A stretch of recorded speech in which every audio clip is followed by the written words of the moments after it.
Libra, hi. So this is going to be a reading for mid-December 2025. And I'll do the reading for you and then I'll close it off with a oracle card. And these are general readings, so they may not resonate for all of you. If they do, there is an extended. At the end of the video, you can check out the link for that in the description box below if you want. Let's see, Libra.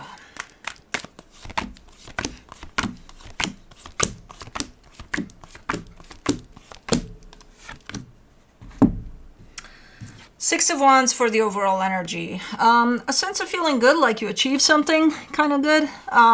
It's a nice energy. Okay, let's see what you achieved. Starting off the reading, you get the Page of Pentacles crossed by the Page of Swords.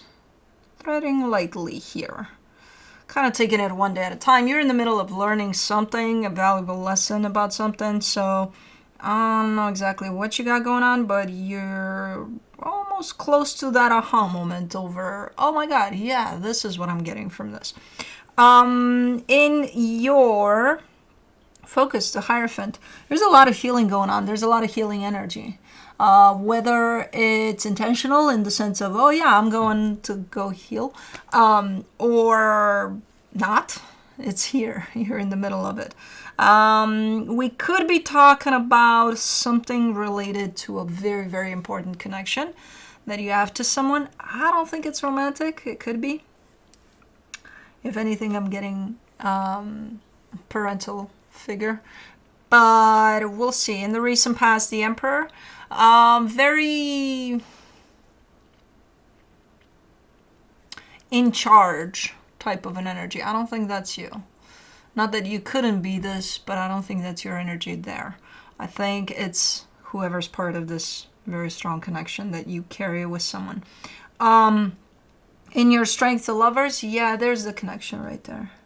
So there's something surrounding a connection that you're learning from this experience at this moment in time. Something pretty strong. In the immediate future, the Nine of Swords, you're worrying about something here. Something comes up for you and you're like, uh-oh. Supporting this reading, the Four of Swords, as I said, it's a pretty chill type of an energy. It's not like you're going out and partying every night. No, it's kind of like going within a little bit or taking a break or feeling like you need to take a break. It's just that whole, let me bring my energy back home, you know? The energy that surrounds you, and you may not be aware of it, the Chariot, I think that's just the universe kind of being there, whether you see it or not, or acknowledge it, you know. I think that's just that. In your hopes and fears, the Eight of Pentacles, you're working on something here. And for the potential outcome, the Empress. Definitely a step up in your growth, in your healing, in whatever it is you got going on. But let's clarify. Let me do the Six of Wands.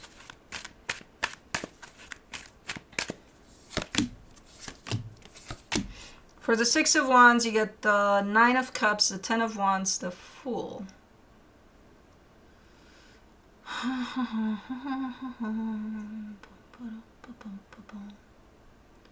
What is this? So, I mean, overall your energy is pretty light in this sense of acknowledgement over something, in the sense of, man, I got it. You know, overall you carry a sense of I got it, and I'm freaking okay.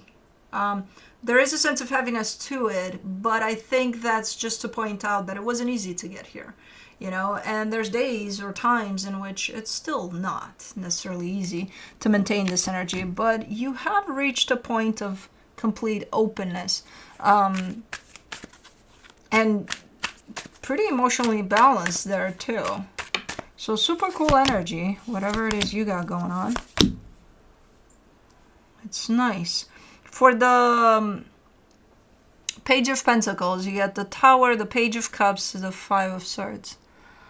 What is it with air signs that lately they're showing up as intentionally creating chaos so that then there's calm?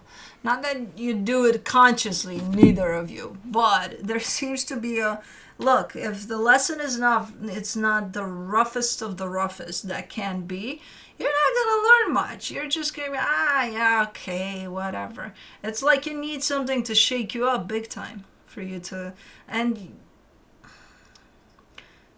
you are learning that that's not necessarily a must. You know, that things don't have to be shitty for you to learn something from that experience. Because you've probably, up until this point at least, you're probably coming in with this energy in which, my God, give me the biggest tragedy of my life so that I can heal, so that I can learn. Which, you know, I still hear it here and there a lot of the times. Like, why do we have to only learn when things are so bad? Because that's the story you tell yourself. We don't have to. We can learn from things being quite good. You know, I can learn a lot from that cat over there that's sleeping right now. You may not think so because it's just a cat sleeping. No, he can teach me a lot. So no, it doesn't have to be shitty or bad, or you know what I mean. You may have, again, kind of followed that recipe to disaster up until this point, but you are getting to a point in which you're realizing, yeah, things don't have to be bad for us to learn from them. And I agree, they don't. Do we learn a lot when shitty things happen? Most likely we will learn like that. But then we get to a point in our healing in which it's not a must. For the Page of Swords, you get the Queen of Swords, the Devil, the Seven of Pentacles. This carries a little bit of my way or the highway, which is interpreted in the most controlling way possible. Because you can say my way or the highway, where when, you know,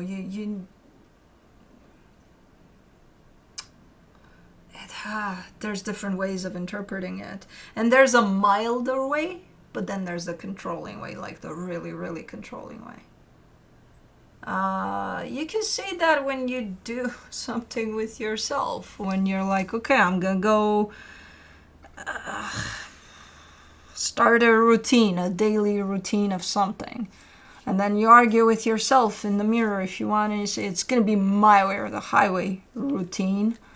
But when it's other people involved, it depends on how far you're pushing that it becomes controlling.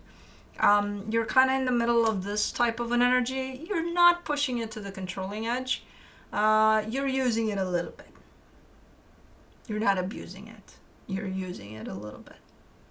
Like my way or the highway. So be careful in which way you use that. Do you use it to the extent of becoming controlling?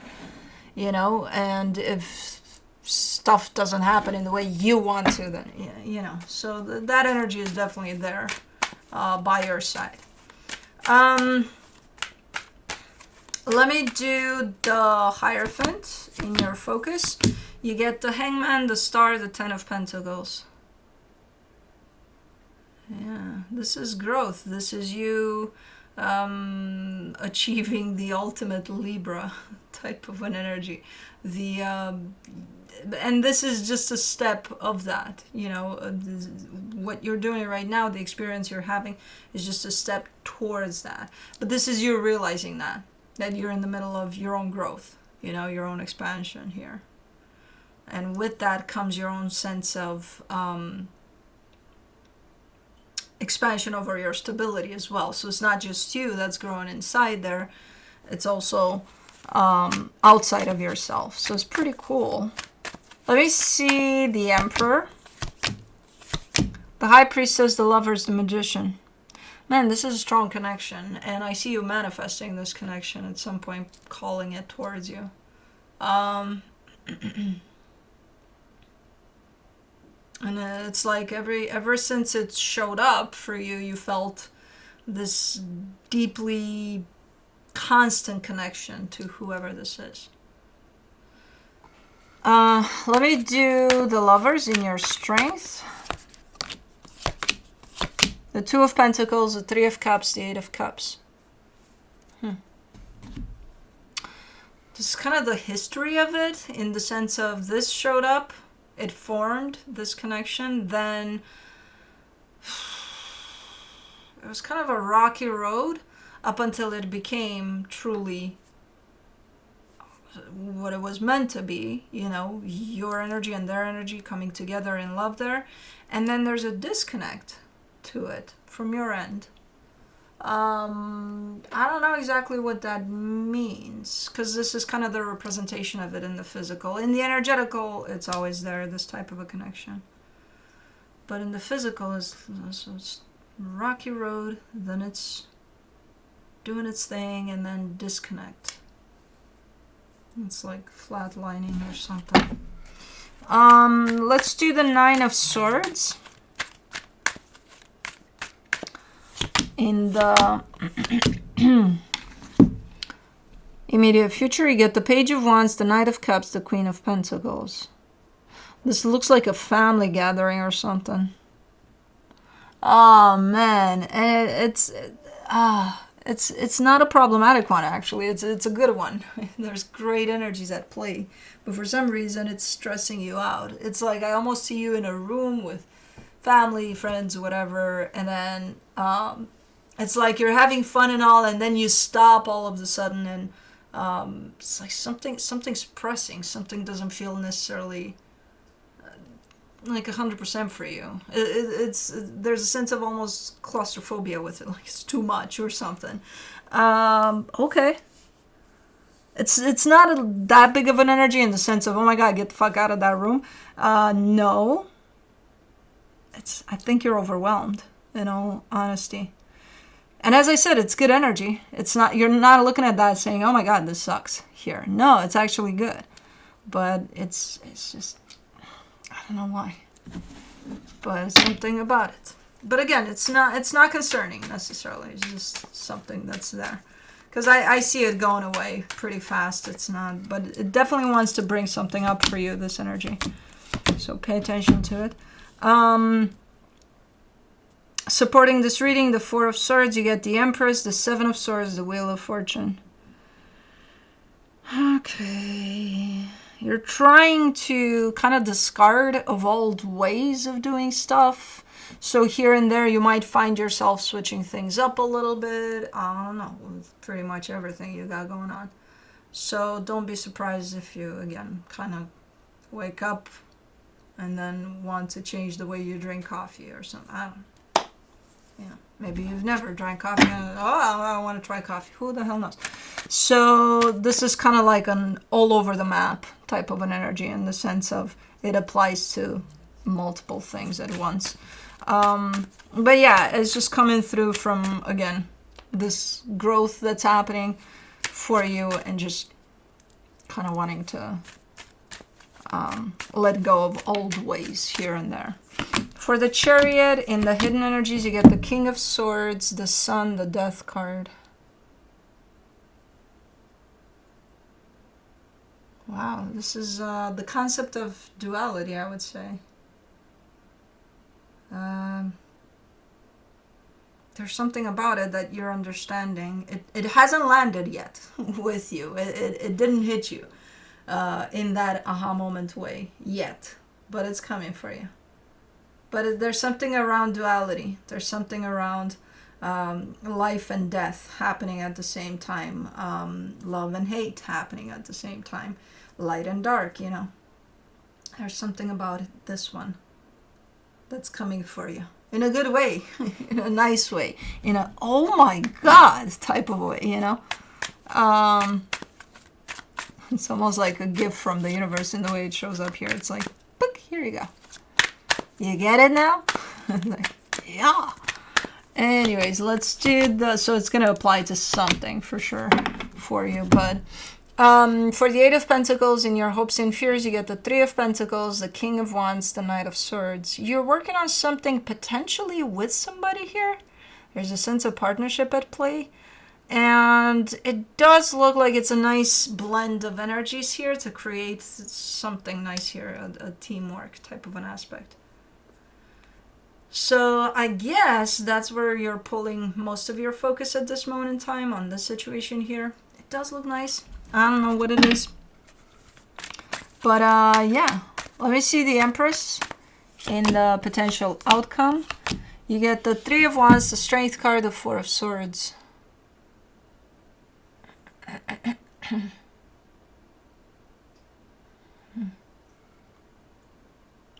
It's like you know how sometimes we take vacations and when we get home we need another vacation from that vacation?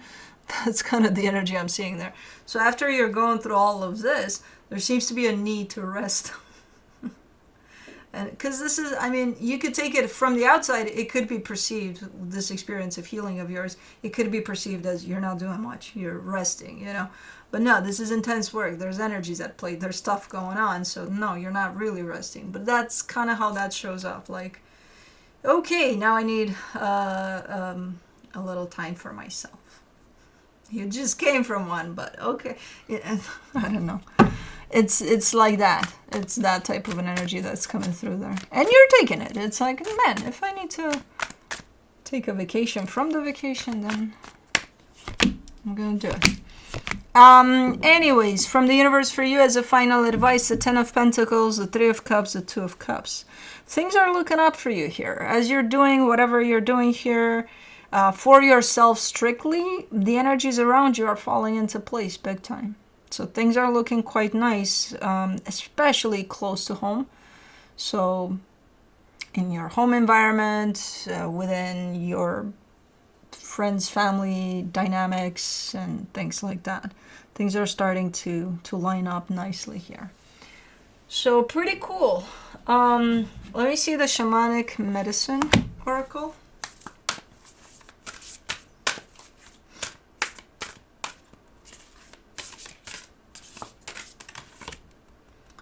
Conch shell calling. Who are you calling? Who are you calling?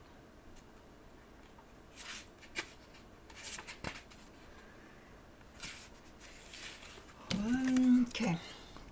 Conch shell serves as a wake-up call. Ignore it at your peril. Your destiny awaits and needs to be discovered. Conch shells are used as shamanic trumpets. They were sounded by tribal people, such as the Nagas of northeast India, to announce impending natural disasters. These large sea snails' shells are used by shamans all over the world to assist in healing and in ceremony. The vibration and primal sound of conch shell can blast away any blocks and objects from your critical mind and from others as you strive towards your personal and sacred path. Shut out the noisy distractions of the modern world and connect with your true essence and that of spirit by going deep into silence. Once in this place of sanctuary, you will find you become more sensitive to the sounds of the human breath and the spirit that vivifies everything. Here you will discover your true place in the cosmos. Cosmo! You will feel and better understand an inner urge or strong impulse that is accompanied by the conviction of divine inspiration. Conch shell revealed. Shell trumpets or seashell horns have been used worldwide since the Upper Paleolithic period. In Fiji, trident shells announced the death of a chief and his rite of passage back to the sea. In ancient temples through Central and South America, trumpets used the conch shell to call on the dead. Trumpeters used the conch shell to call on the dead. In Hindu mythology, the Shankha is a sacred emblem of the god Vishnu, representing the sound of the universe itself, Aum. Other divinatory meanings: wake up. Wakey, wakey. That was for me. Your busy lifestyle is blocking out the voice of spirit. Enjoy the sound of silence and listen to your inner wisdom. Take steps to embrace your life's purpose. Trust your intuition and follow your dreams. Your true calling is your priority. Don't divert. Conch shell speaks. Originally from ocean's deep, I blast my sound. Wake from your sleep. Heed my call, embrace the notion. Take the path of true devotion. Anyways, Kai is moving. Wakey, wakey.